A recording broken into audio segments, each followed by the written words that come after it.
ఇవాళ ఇలా పేపర్లు వేసిండు. ఎన్నో పేజీల 12వ పేజీలో ఎక్కడనో పాలస్తీనా యొక్క బాలుని యొక్క ఫోటో వేసిండు. కానీ బెంగాల్లో హిందువులపైన జరుగుతున్నటువంటి అకృత్యాల గురించి మొత్తం పేపర్లలో ఒక్క పేపర్ రాదే, ఒక్క న్యూస్ రాదే. బెంగాల్ లోపల, బంగ్లాదేశ్ లోపల హిందువుల యొక్క ఊచకోత కోస్తుంటే ఒక్క న్యూస్ రాదే.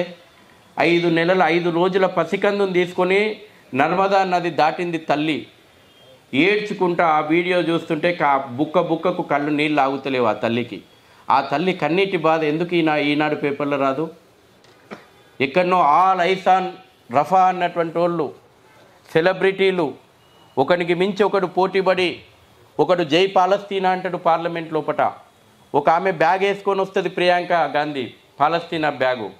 ఎక్కడ పోయింది రాజకీయాలు? ఇవాళ ఎందుకు బెంగాల్ లోపల, సొంత దేశం లోపల హిందువులు నిరాశ్రయులుగా ప్రమాదకరమైనటువంటి నది దాటి ప్రాణాలు అరచేతిలో పెట్టుకొని పిల్ల తట్ట బుట్టతోటి దాటుతుంటే ఇవాళ ఎందుకు మీకు మానవత్వం లేదు?